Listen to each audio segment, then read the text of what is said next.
Oh, producer Pete. Oh, backup producer Pete. Okay. You want to take this one, Matthew? I'm an underdog and need upside. Start Chuba Hubbard or Travis Etienne. This is not the League of A-holes. I've got that one. This is Aaron Rodgers in the bag. No, according to Pete yesterday morning, it's wrapped up. Oh, yeah, this is true. Yeah. Backup producer I'm not Pete, talking about the game until it's over, by the way. which is smart. And I'm not saying a word. Yeah, no. But it's been over since yesterday about 9 a.m. I know. Yeah. Oh, I know. That tweet, I don't save a ton of tweets. That tweet's printed out on my kitchen room table right now. Fantasy Football Happy Hour with Matthew Berry, served by Applebee's. Welcome to the Fantasy Football Happy Hour. Yeah, a humble me drinks free because the game is over. You lose, Pete. You lose. Bye-bye, Pete. Yeah. Bye-bye. So much so that he's not even here He's not producing the even show here today. today. Exactly. So bitter and defeated in his loss. Pete is not producing the show. Backup producer What a Pete, scumbag. who normally produces Tuesday's show, but it is producer Steven, our normal producer, in the chair today. Yeah, first string. No one knows where first backup string. producer Pete is, but wherever he is, he's crying into his consolation bracket, which is where he currently resides. Yes, backup producer Pete, a.k.a. Cooper Rush. We have Dak Prescott in the chair for us today, producer Yeah, Steven. backup producer Pete backing up into the loser bracket. Right. He talked a lot of smack. He taunted the fantasy gods. Connor, you stayed quiet. You know fantasy karma is a real thing, and look at just what happened to Pete in our league. Connor, of course, Fantasy Life commenter, 165 to backup producer Pete.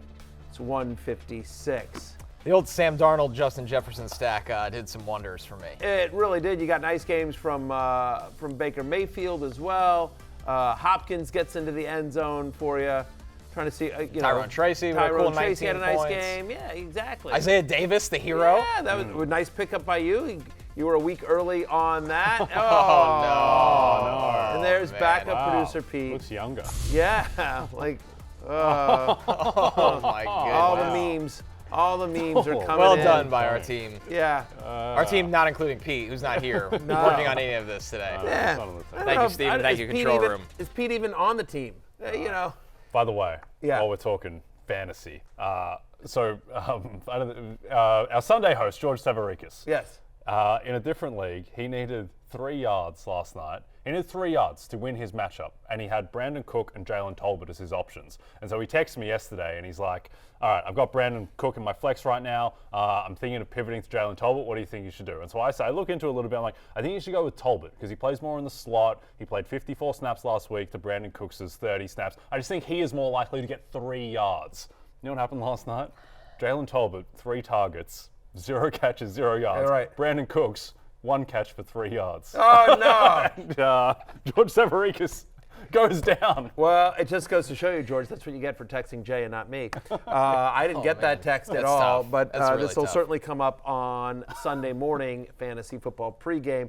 I will say, as long as you mentioned George, shout out to George, our host on Sunday mornings for fantasy football pregame, because George does have the number 1 seed in our league. I also have the number 2 seed.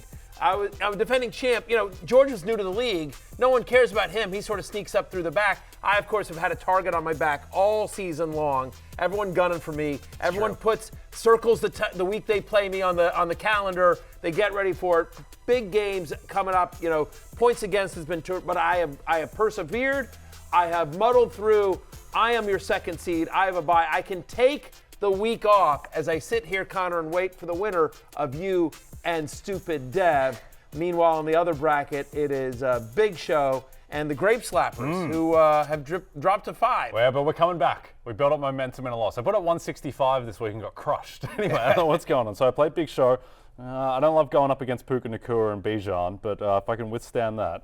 Big Show's team is okay, but it's beatable. It's beatable. And I've got some guys surging. I'm going to do this on the back of Adam Thielen, who apparently is now my wide receiver too. Chuba Hubbard as well. We'll get to talking about the Panthers at some point. But I feel good. I'm going to win.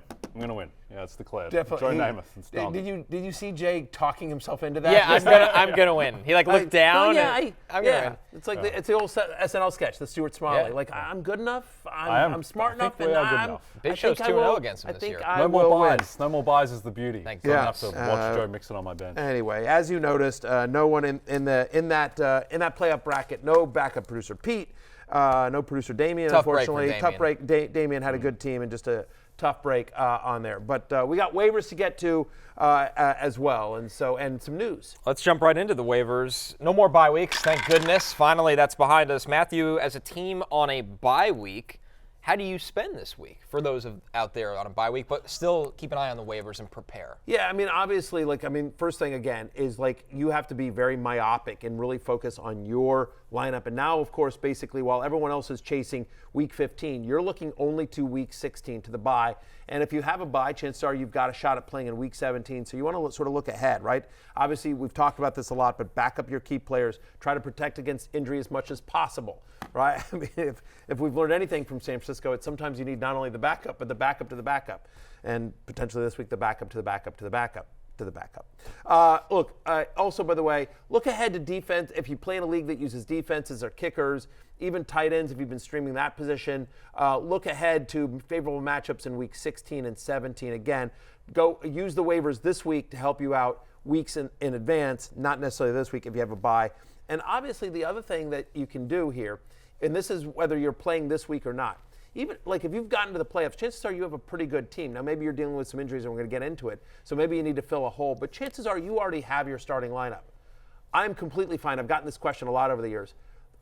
Sometimes the best offense is a good defense. I have no problem at all if, you're playing a guy that has Garendo and is wondering about, and you don't need a running back. But go ahead.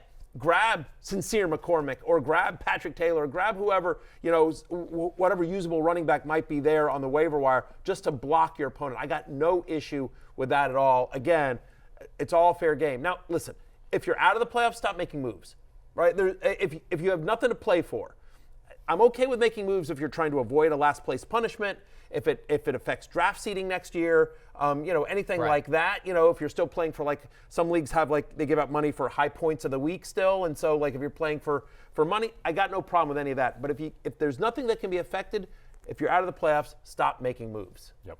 No, I agree with all that, Matthew. I think that's said. fair. All right, let's jump into the players that can help you here. And a little bit of news. Kenneth Walker is going to undergo further testing on his injured calf. Zach Charbonnet with a monster week 14. Maybe that can continue if Kenneth Walker can't play, Matthew. This is brutal if Kenneth Walker has kind of helped you out all year. He's on my team. Backup producer Pete has Zach Charbonnet. Wasn't helped enough. him this week.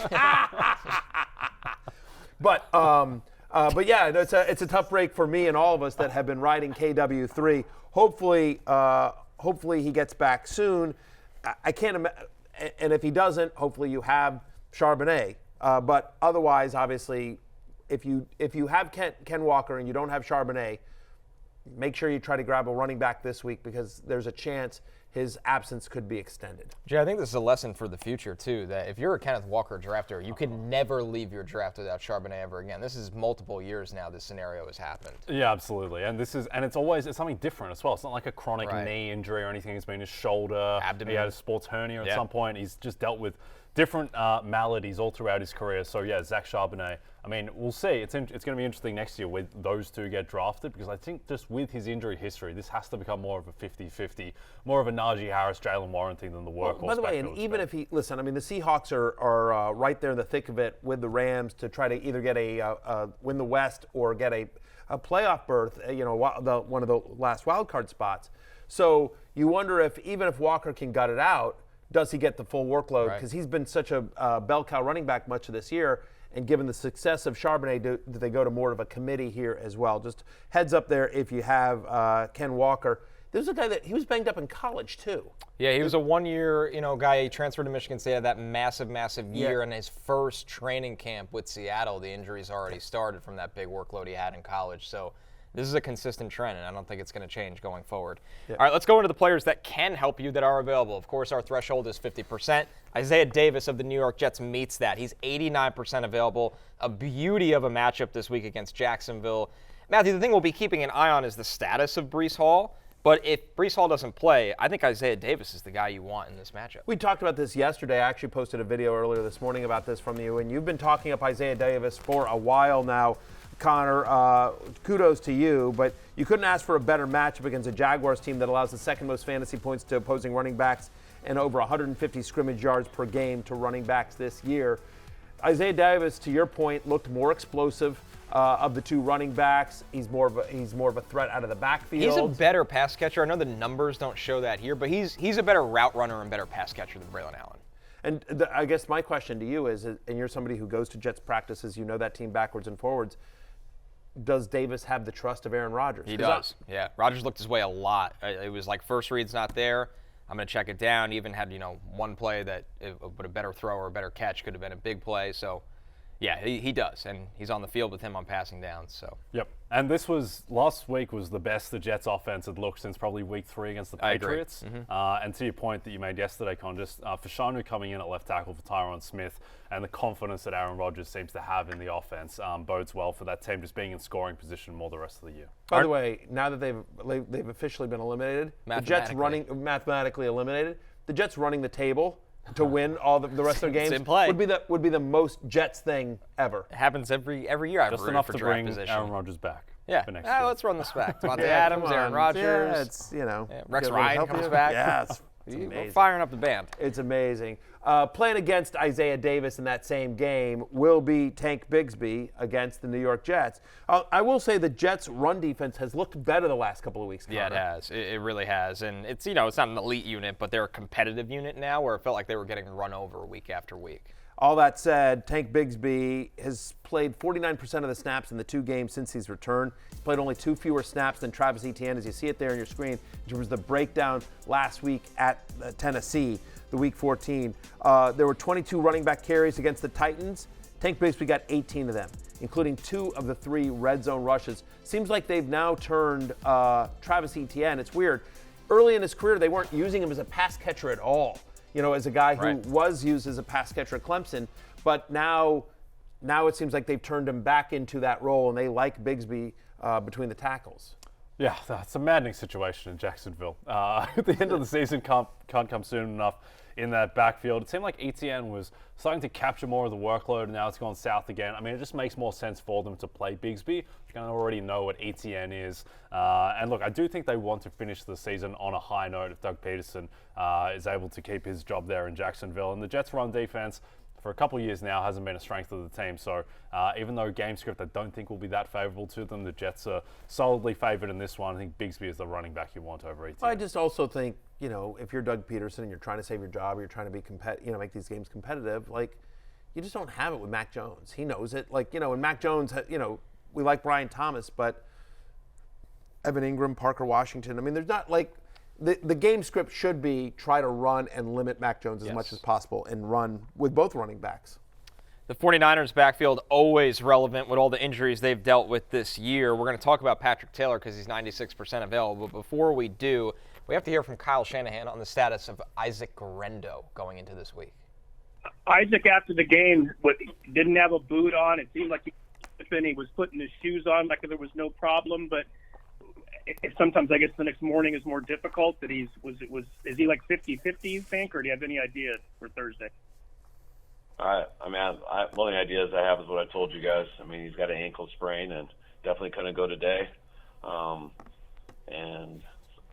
So we'll see if he can go on Thursday, but definitely can't go today. It's a quick turnaround, so we got to evaluate him hard each day.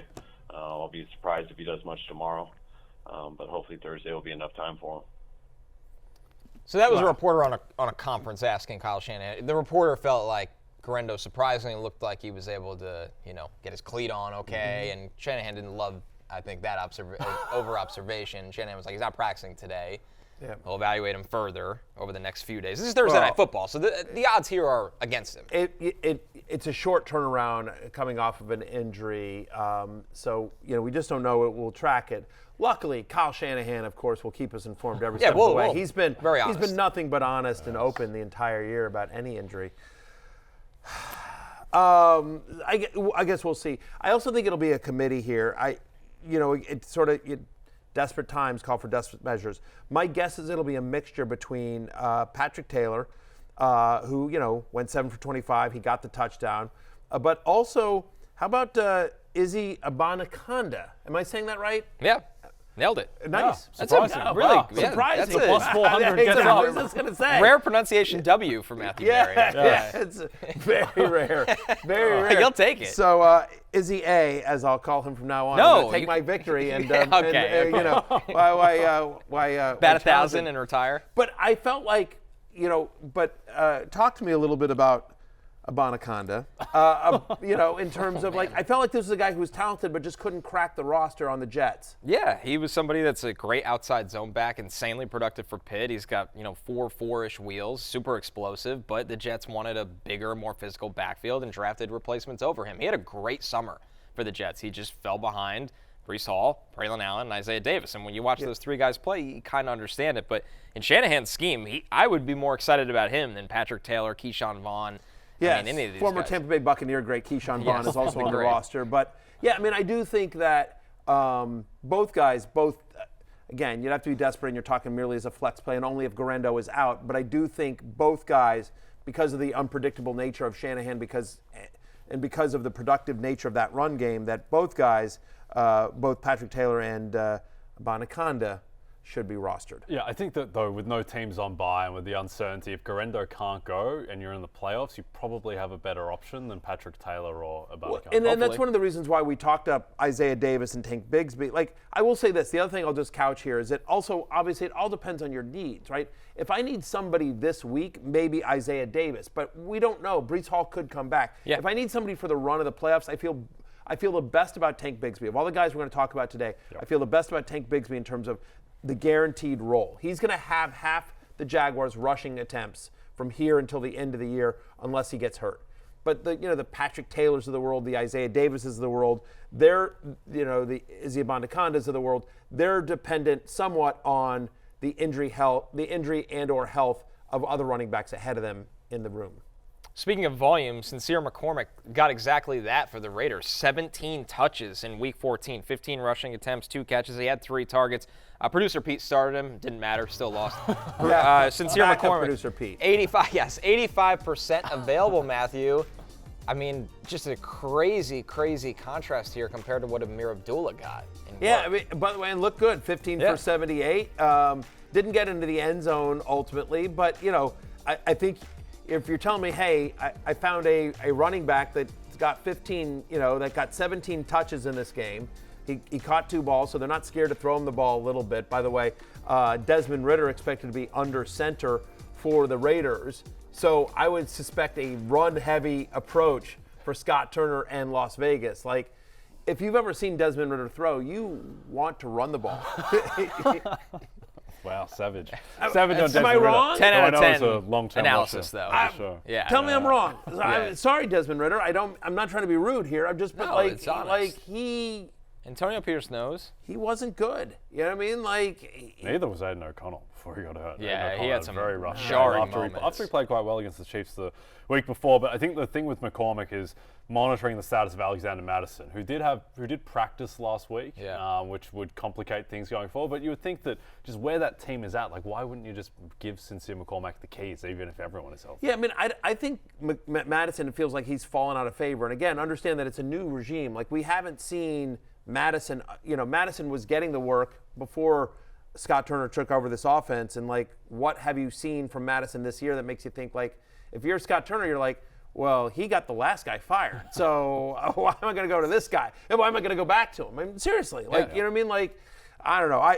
To me, I think Sincere McCormick is interesting. I do think that if there's one positive to Ritter, it is that he is mobile, and maybe that'll open some stuff up for the run game as well. So Sincere McCormick, just feels like a name from a Key and Peele sketch, but is an actual NFL running back that we are recommending you pick up here in Week 15. And we got more of those with the deep league running back waiver targets. Now, keep in mind, some of these guys are insurance policies, but Jerome Ford, he's available in 59% of leagues. Just check your waivers. Jaleel McLaughlin, 87% available. Kimani Vidal, he's got the Bucks. He's 87% available. Kendre Miller against your Commanders, Matthew, 96% available. And Blake Corum, definitely the definition of an insurance back for Kyron Williams. He's 84% available. Four of the last 5 games, Jerome Ford's played more snaps, had a higher snap rate than Nick Chubb. You mentioned McLaughlin, 64% of the Denver Broncos running back rushes in the last game before the bye. It's always dicey counting on a Sean Payton running back, but you have it there. It's worth noting Vidal led the backfield with a 53% snap rate last week, which is a season high. Gus Edwards just kind of looks done. I know he fell into the end zone, but there's at least an explosiveness to Vidal that just isn't there with Gus Edwards. I understand it was an ugly game, but think about the Saints this week. They're playing my Commanders, not a defense that scares you. Kendre Miller got 10 touches last week in his first game back from injury. They just don't have much, including Derek Carr. He's not going to play in this game. It's a multi-week injury. His season's basically done. So it looks like it's going to be Jake Haener. But whether it's Jake Haener or Spencer Rattler under center for the Saints, you figure they want to go run heavy here with Kamara, and then Kendre Miller probably gets double-digit touches against my Commanders. Blake Corum has back-to-back games now with 8 rush attempts. Let's move over to the wide receivers, and we start with your man, Jay, Adam Thielen. He's only available in 47% of leagues, but he's got a great matchup with Dallas. Yeah, my team is now built around Adam Thielen. You built the plane He's the out of Adam foundational Thielen. piece. Yeah. Some teams are built around Josh Allen. Me, Adam Thielen. That's fine. He's been awesome. He said, look, he's the number 1 wide receiver last year, and he was for a stretch, and he has a rapport with Bryce Young. And the key here is that Bryce Young is just playing really well. Yes. He was pressured a ton against Philadelphia, and he was still able, and he got nothing in terms of yak, and he was still able to basically won them the game, and Xavier Legette just dropped the pass. Just can't at catch the the end. ball. Right. He is playing really well. Much more favorable matchup now against Dallas, who the defense of Dallas does not look great, and they're dealing with more injuries. Micah Parsons is very, very upset after the game yesterday, but I think Thielen in a favorable matchup with the quarterback playing very well. I mean, I think he's a wide receiver 2 type of player this week. There's no question. Over the last 4 weeks, Cowboys allowing the 5th highest catch rate to the slot. They're traveling on a short week. This game's in Carolina. And to your point, Bryce Young has looked a lot better. That offense has looked a lot more functional.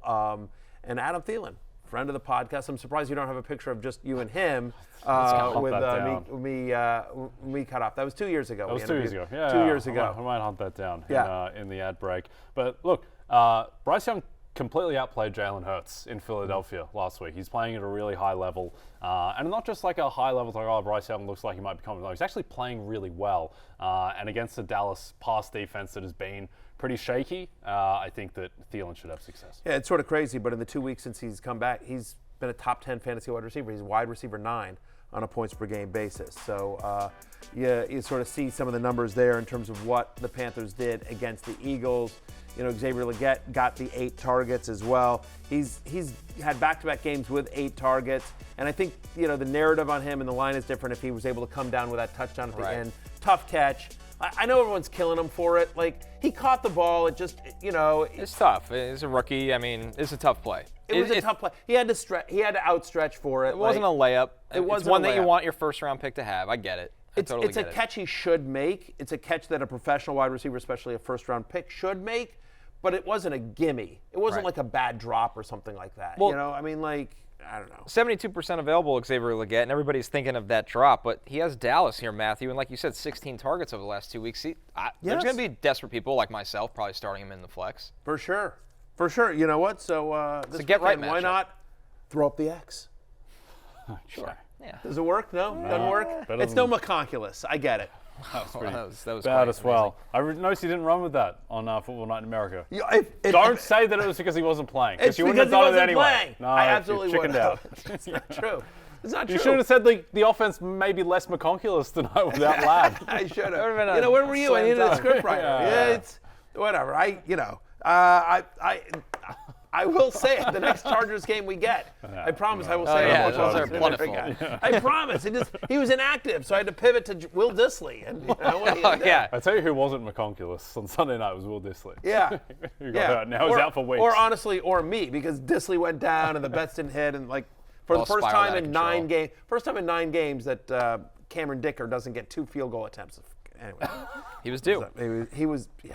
Jalen McMillan, our next wide receiver, he's got those Chargers, 95% available. And Matthew, we saw a little bit of a breakout from McMillan. He gets the 2 touchdowns, which is most important. But the sustainable aspect is he got 7 targets in this game. Yeah, he did. He's had an 85% route participation over the last 2 weeks. Feels like he's finally coming into his own. And what was nice about the touchdowns here is that, hey, Baker's starting to look for him. They need somebody other than Mike Evans. And look, you expect it to be Cade Otton, but McMillan, who turned a lot of heads in training camp, won that 3rd wide receiver role after Evans and Godwin in training camp, got a little bit banged up. It's been somewhat of a quiet season after that hot training camp, but now over the last couple of weeks starting to find himself as well. They like to throw it deep to him. 41% of his targets this year have come on deep passes, and so going against the Chargers, they'll take some deep shots. They will. So I do think Jalen McMillan is kind of interesting for deeper leagues this week. What do you think his ceiling is the final month of the season? Can he supplant Cade Otton as the clear number 2 in the pass catching game? I think that would be a little rich, but I think he can consistently get 6 targets. And I feel like it's going to be – the touchdowns are the part that you got to throw out the window here. Is he going to catch 2 touchdowns every week? No, but can he do – what Ray McLeod has done with the Falcons, which people will laugh. If you look at Ray McLeod every week, it's cool, I got 12 fantasy points over and over again. That would be my comparable for the rest of the year. Be 4 for 50 each week with 25% chance of a touchdown. Right, Yep. Exactly. Perfect. Yep. And then, of course, we got to mention Sterling Shepard, who, he's got a 20% target share, Matthew, in 3 straight games. He's a guy that's out there, could catch you 4 passes, gives you a floor. 63 yards last week for Sterling Shepard, and again, he's taken over that Chris Godwin role in this offense. Now he's not as good as Chris Godwin. He's Sterling Shepard after all, but yeah, again, for deeper leagues, he's a viable wide receiver he's had a couple of bright moments, touched on a couple of weeks ago. So and to your point, again, last week 63 yards, that was a season high for Shepard. They're throwing a ton. Elijah Moore in a similar, playbook here, Matthew. He's 78% available. He's got the Chiefs. He's still got Jameis Winston, who's going to throw it. It was a quiet week for Moore, but he gets targets with Winston playing. Since Jameis has been under center, 20% target share for Elijah Moore and at least 12 fantasy points per game. That's what he's playing. He's averaging 12 fantasy points per game with Winston. It's worth noting that is one area to attack Kansas City. They allow the most yards and the most receptions to the slot. Elijah Moore is the Browns' slot receiver as well. And, they're throwing a ton with Winston under center. Since he became the quarterback, they're second in pass attempts in the NFL. So Elijah Moore, I think, is kind of interesting in a game in which the Browns are likely in negative game script in chasing the Chiefs and having to throw. We'll also keep an eye on Cedric Tillman's status this week. He's been dealing with a concussion now for 2 weeks, but before that, the 4 previous games he played, he was averaging 18.6 points per game. So if he clears concussion protocol, Cedric Tillman could be a start. Let's go over to Chargers wide receiver Josh Palmer. Jay, he's got one of the best matchups of the week against the Bucs, 84% available. Yep, and the ultimate pass funnel defense in Tampa Bay because the run D has been very solid. And look, Josh Palmer, with Ladd McConkey, isn't able to go again or is banged up. Herbert has shown, McConculus, sorry. It could be catching on. I like that Could be Palmerlicious this weekend going up against the Bucs. What's wrong with that? It's just as good as McConculus. Disagree. McConculus is so much better. McConculus is so much better than Palmerlicious. Palmerlicious sounds like a great ointment that you could run on. That's going in the sin bin immediately. Palmerlicious does sound like an ointment. I will give you that. That's all I wanted. I just wanted something that sounded like an ointment, and I reached for it and I got it. But not a good ointment. Palmerlicious sounds like something like grandma needs her Palmerlicious. Yeah, like you had a rash. This is right. You've got to go put it on your grandma. You know what I mean? Because Sounds like a bad song by Chingy or 2 Chainz or something. Anyway, Josh Palmer, he is potentially the number 1 option for Justin Herbert. How do we get back here? Again, why only Chingy? I didn't have a Chingy pull on my bingo card for Fantasy Football Happy Hour today. I met him once in Australia. It was very strange. Did strange you? Interaction with Chingy. Very pleasant, but strange. Anyway. What was strange about it? Yeah, what happened? Was strange you about can't it? leave You're in Australia. Now, why were you in Australia with Chingy? He was doing a concert in Canberra. There was like 400 people at the concert afterwards. So it was the same Did he meet thing. everyone after the Well, concert? you can just kind of go up to Chingy. I was like, all right, I guess I'll go up to Chingy. Yeah, brief interaction. Yeah. It's strange. Yeah. Anyway, can we talk about Josh Palmer? Can we talk about We could try. Sure. the guy who was... Did you say hi, Chingy? I think so. Yeah, I said, hello, Chingy. I'm Jay. He's like, hi, I'm Chingy. All right, it's, Yeah, so a really good back and not, forth. yeah, not as bad as my wife when she met Flavor Flav and went, hello, Flavor. That, I swear to God, that's Mr. a true Flav? story. Yeah, no, yeah, Mr. Flav, you know. She's a, yeah. You're going to wonder what those people say when they go into a bank. Hi, I'm Flavor Flav. Can you bring up my checking account? Yeah, I don't know. Yeah. Does he need to show ID? I mean, he's Flavor Flav. Everyone knows Flavor Flav. Yeah, well, I don't think your wife knew. Who No, he was. she didn't. So not everyone does. Well, I told you that. I've told that story before Yeah. on this show, but like I was like, you know, I met him and I was just like, oh, I'm a fan. It was great. I was like, and honey, let's take a picture. Like, assuming my wife knows who he is. She's like, oh, it's so nice to meet you. What's your name? And he's just like, I'm Flavor Flav. I mean, like, else am I supposed I to don't think say? anyone's ever asked him that question in his entire life. And so he's just like, I'm Flavor Flav. And then my wife, the sweetest can be, she goes, oh, well, it's so nice to meet you, Flavor. And I was just like, hey, what are we That's doing? amazing. Anyway, That's very, very good. very All right, humbling. so anyway, yeah. Anyway, Josh Palmer. whose name is very much just Josh Palmer. His stats, which were good last week, he goes 6 for 78 against the Chiefs, but his stats recently, I think they undersell what he's been doing. He's gotten so screwed by penalties and missed passes, particularly in the Ravens game. So Josh Palmer, very viable. This is the kind of guy that we thought that he would be coming into the season, where we're like, yeah, he's being underdrafted because he's going to be Justin Herbert's wide receiver 1. We didn't know how good McConkulis was going to be, but Palmerlicious is making a renaissance. Well, listen, it is goodness, a great what a matchup bow. against a bottom 10 defense in Tampa Bay in terms of reception yards and fantasy points allowed to wide receivers. 31% target share for Palmer. Would only feel comfortable if Ladd McConkey was out, if McConkulis was not going again for a second week. But yes, we're down this far on the list. Josh Palmer, suddenly viable. How about some deep league wide receiver targets here? Ray McLeod makes this list. He's only 72% available because he has been pretty consistent. He's got the Raiders. That's a good matchup. You might need Ray McLeod. Yeah, and to your point, 3 straight games with double-digit fantasy points for Ray McLeod. Like, he's been right. He's a comfort blanket for Kirk Cousins, who really needs one right now. Yeah, he does. MVS, he just keeps getting away with it. He's 62% available. He's got the Commanders. Tim Patrick, 2 touchdowns last week. It was awesome. Yeah, for but Tim 3 Patrick. straight games with at least 40 receiving yards and 3 end zone targets over the past 2 weeks. Certainly, He's a thing in the offense. He is a thing in that offense, and the 2 touchdowns last week certainly bodes well for him to getting more work and looks this week for Detroit. Tim Patrick, by the way, this is the guy who should be comeback player of the year. Why are we He going really to should. Joe Burrow was 3rd favorite for MVP coming into the season. The team is 5-8. I get that he's been amazing, but like, what's the comeback story? Tim Patrick didn't play Back to football back. for 1,000 days, I and know. now is a Yeah. real part of an offense that's the best team in football. Yeah, career-threatening lower body injuries Yep. in back-to-back seasons. 1,000%. to start the season. I'm on board with this. Like, he's not going to win, but he should win. Tim Patrick should make it win. happen. Let's Let's make it get the happen. ball Let's rolling, start Tim Patrick. let's start the campaign. And then we put Dontavian Wicks on here just because there's a chance that Romeo Doubs doesn't suit up. He's still in the concussion protocol, and Wicks did have a 26% target share last week. On the other hand, you know who had 0? Jaden Reed. The Packers wide receiver room is so like, how does Jaden Reed not get any receptions in a game? They're going so run heavy. Jordan Love's all over the place. Start Dontavian Wicks at your own peril. High risk, high reward. How lucky do you feel? I personally want no part of the Green Bay Packers passing game in other than maybe Tucker Kraft in a playoff situation. Yeah. Like, it's just so volatile. But maybe braver men than I. Maybe it's a No, I'm not brave. I'm not. Anyway. I'm a chicken. I'm not playing Packers roulette in the fantasy playoffs. Backup producer Pete put him on that graphic just as a as a parting Screw you shot. guys. Yeah, as a Yeah. parting shot. Now you have to explain as he, this. Right, as he rides off into the sunset. Let's look at quarterbacks. We start with Aaron Rodgers because he's got Jacksonville. He's 66% available. Rodgers, as you said, Jay, it was his best game since week 3 of the season. In a pretty impressive performance through the air. Both to Devontae Adams and Garrett Wilson, each going over 100 yards. Sometimes you got to hit rock bottom, Connor, before you can make your way back up. And I think Rodgers did hit rock bottom in that Seahawks game where it was just a catastrophe all around. And look, he was much more accurate against the Dolphins. As we spoke about, he had more time with Fashanu in at left tackle. And he gets this super favorable matchup against the Jags that, by the way, they give up the most explosive plays in the NFL. You know who can create explosive plays? Devontae Adams and Garrett Wilson. So I think Aaron Rodgers, even though though may have written him off a few weeks ago or even a week ago, he's much more viable now. Yeah, I mean, it's been an up and down season for Aaron Rodgers, but at the end of it, he has 8 different games with multiple touchdown passes. Only 3 quarterbacks in the NFL have more. So there is potentially a high floor here. And to your point about Jacksonville and their defense, they also give up the second most fantasy points to opposing quarterbacks. So very favorable matchups for A-Rod.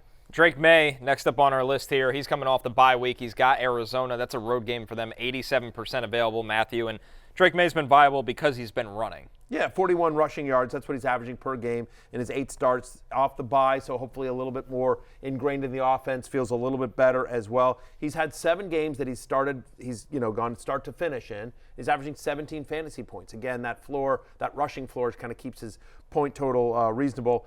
And I don't hate the matchup at Arizona, whose defense seems to have fallen off recently. Jameis Winston, our last quarterback here, guys, 66% available. He's got the Chiefs, Jay, but we know Jameis on any given day can throw it 50 times. Yeah, I actually thought Jameis played pretty well against the Broncos outside of the pick sixes. He wasn't good against the Steelers, and there were some awful picks that he was throwing there. Now, he was delivered, as we mentioned, by the Lord from pick sixes, but not from picks in general. This is why, Jameis, you've got to be very specific. You've got to be more specific when you make those requests to the Lord. But against the Chiefs, with their defense, their pass defense is all over the place. Like, they are not the same unit at all that they were last year.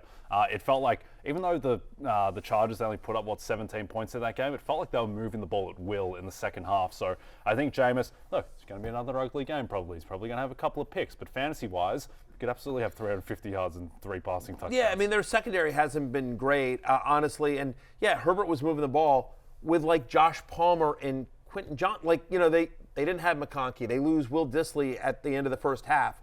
And still Herbert was able to move it against it. Over the last month, the Kansas City Chiefs are a bottom 12 pass defense. They're 23rd in pass defense in terms of most passing yards given up per game. And so I'm with you on Jameis. I think you'll get the full Jameis experience against Kansas City, but at the end of it, you'll look up and 300 yards, a couple touchdowns, and, maybe a pick or 2.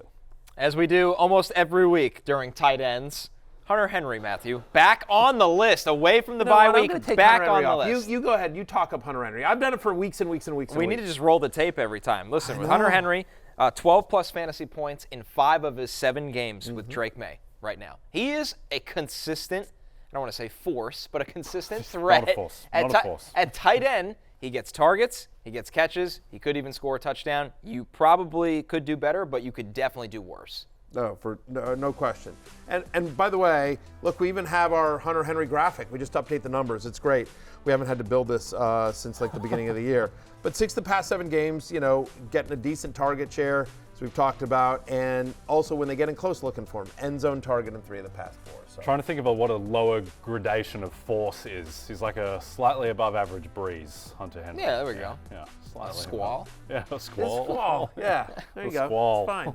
2 first names, always a crowd pleaser. Zach Ertz, next up on our list, only 56% available. Another tight end coming off the bye week, Matthew, but somebody that has been very productive at this stage of his career this year. Yeah, he's been fantastic, again, given the low bar that is tight end production this year. But double-digit fantasy points in 6 of the past 8. He's scored in 3 straight, and you don't hate the matchup against the Saints. That's a pretty good matchup. So Zach Ertz continues to be, honestly, the de facto number 2 pass catcher in this Washington offense. Juwan Johnson for the Saints. Jay's got the Commanders. He's 90% available. No Taysom Hill. Juwan Johnson gets the touchdown last week. Yes, welcome to life, Juwan Johnson, as the number 1 option in an NFL team's passing game. Literally. He's the best receiving option that they have. Other than dumping off to Kamara. Yeah, him and Kamara.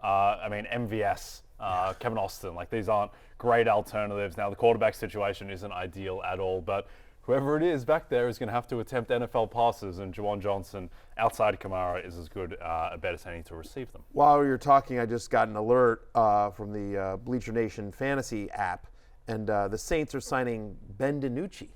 Oh, no. Back and better than ever. There you go. Is he going to start? Not this week. It's a week too late. DeVito versus DiNucci would have been the all-time Italian bowl. That would have been so I watched good. Jay Kaner. I'm not sure if you just throw Ben DiNucci out there with no playbook or anything, I'm not sure he can be that much worse. It was very bad. Jay Kaner has not been good. That's very fair. We know what Rattler is capable or incapable of. By the way, whoever they throw out there, it's just not fair. they have no receivers. They got nothing. Yeah. The line's not very good. That's a very fair point. It's not going to be fair to to Hainer, Rattler, or Ben DiNucci, the newest Saint. Who dat? If you need a defense, Seriously, who dat? I don't know. That's who what the fans dat? are. Unaware. I'm not aware of these people. Wait, Ben DiNucci? Who dat? Yeah. Seriously. Who dat, Kevin Austin? Are you my number 2 wide receiver? Who is that? bring back Bub Means. All right. Yeah. Let's jump into the streamers for defense for Week 15. If you are in the playoffs and do need a defense, the Jets, they have Mac Jones as Jaguars, 57% available. The Falcons got the Raiders. We talked about it.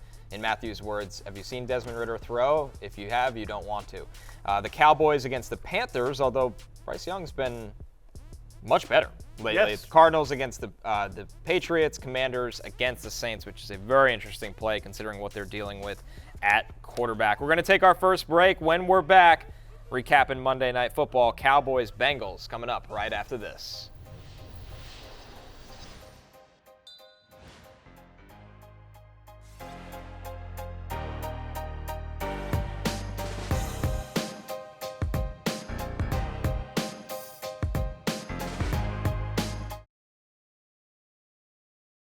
Four wide receivers, shotgun snap, 5-man rush, line drive throw near side. It's caught by Chase 30, sideline 20, Chase to the 10, 5, touchdown!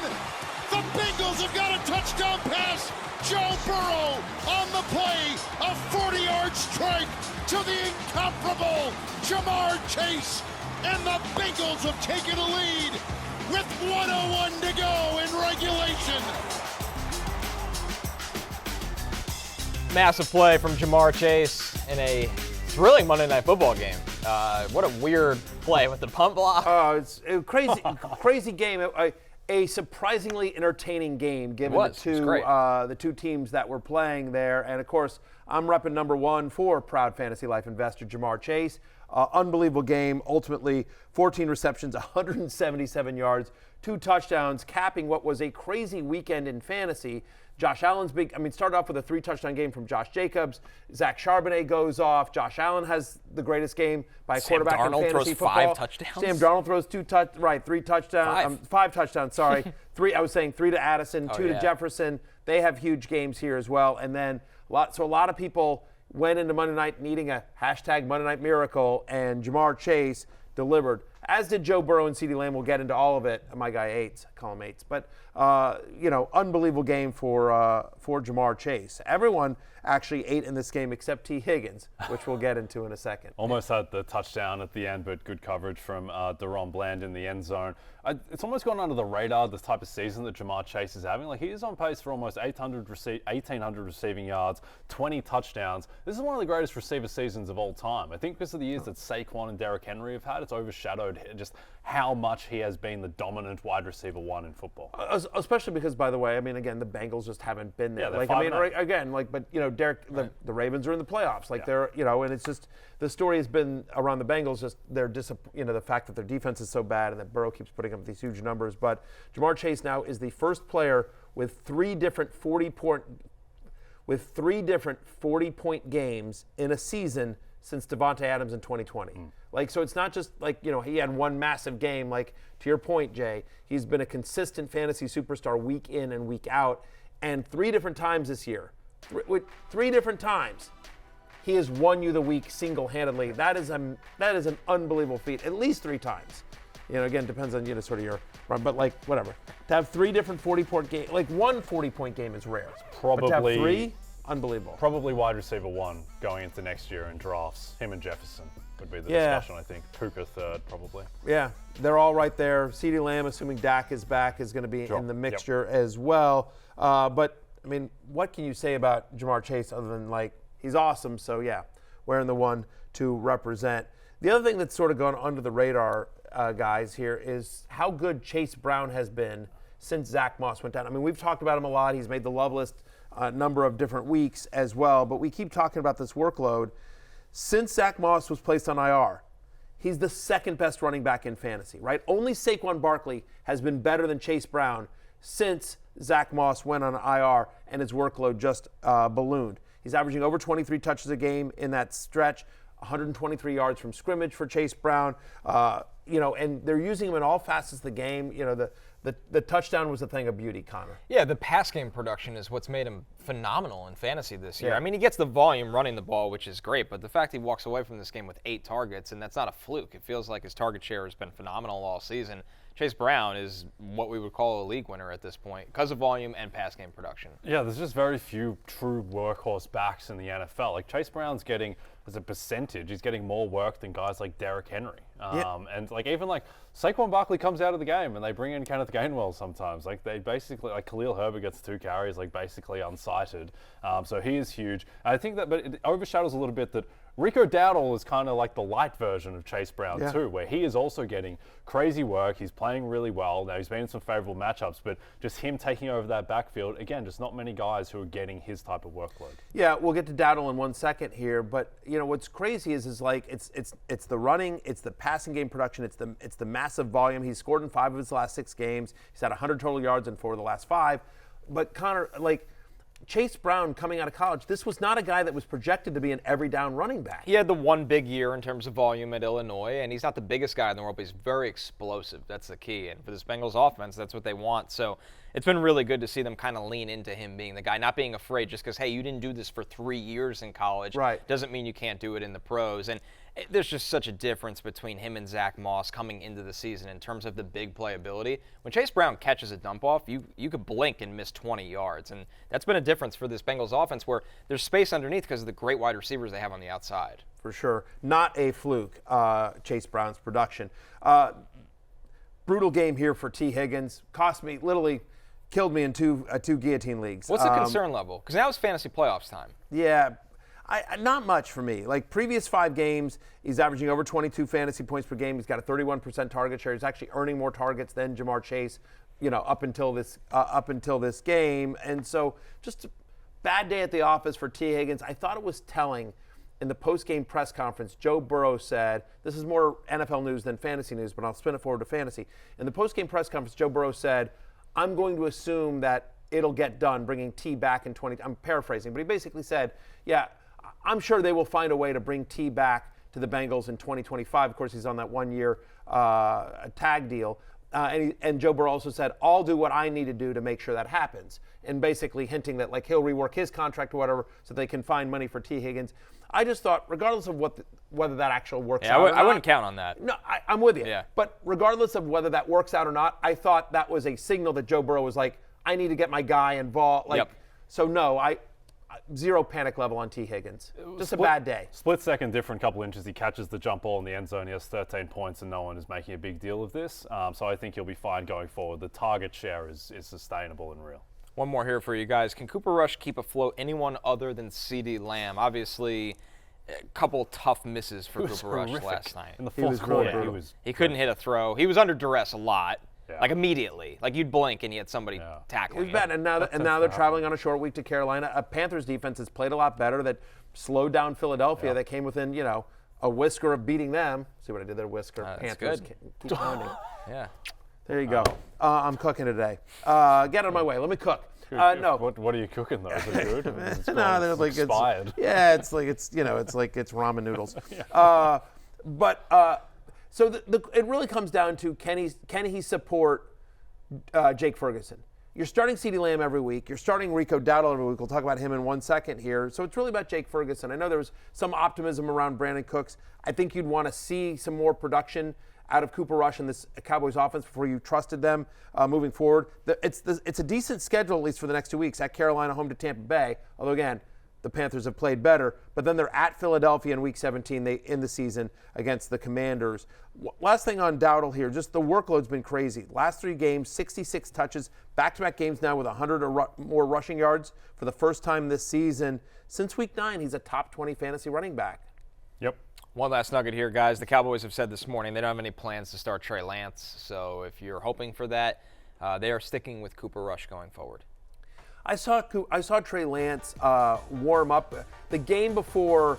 Here you go. Here's backup producer Pete texting our entire show thread here. Stuck in a courtroom, only dreading the mud. My good name is being dragged through right now. And Big Show, Big Show with the deadpan. It led the show.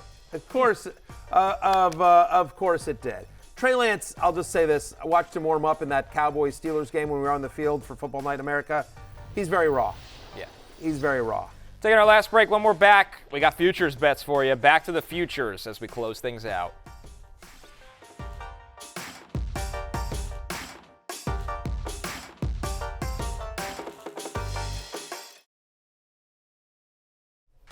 DraftKings Sportsbook is the #1 place to bet touchdowns, and new customers can bet $5 and get $150 in bonus bets if your bet wins. Download the app and use promo code Barry when you sign up.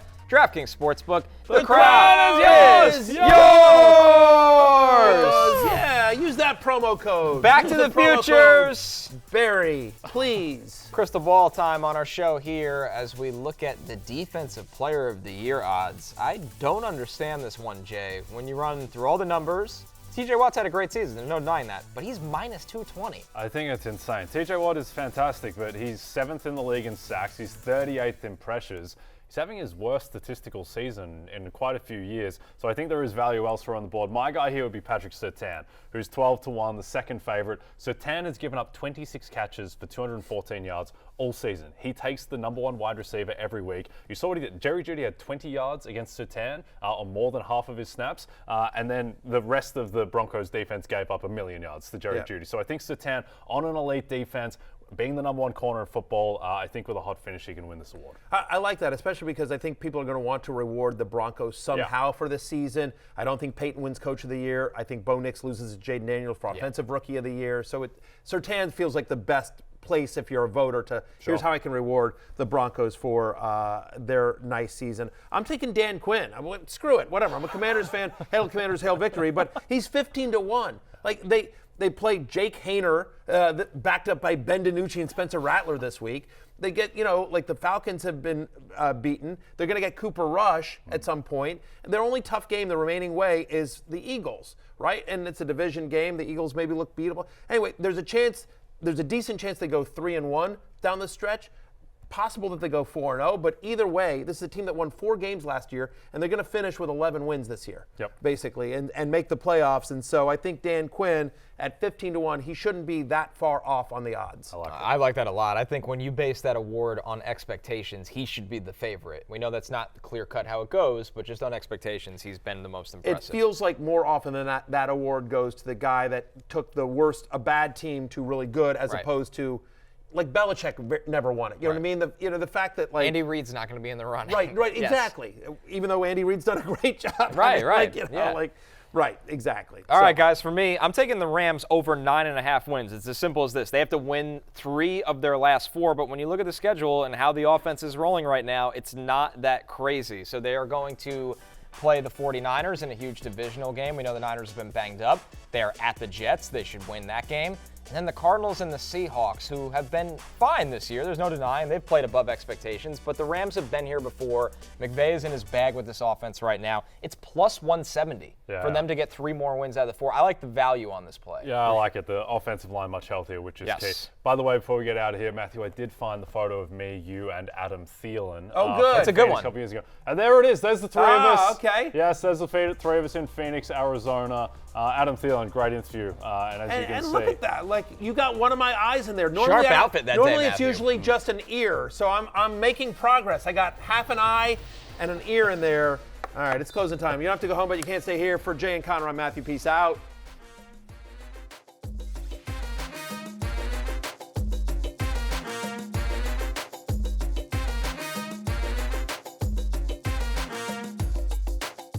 Hey, it's Matthew Berry from NBCSports.com and RotorWorld.com, and I want to thank you so much for watching whatever it is you just watched, or if nothing else, being too lazy to click out of the autoplay after this video started, after whatever it is you actually wanted to watch finished. But now that you're here, I'd like to take a moment here to ask you respectfully now, okay? I'm asking you respectfully to subscribe to the NFL on NBC YouTube channel. You'll get the latest Roto-World fantasy news headlines, all sorts of great shows, including my own Fantasy Football Happy Hour. So go subscribe now. Again, I'm asking respectfully.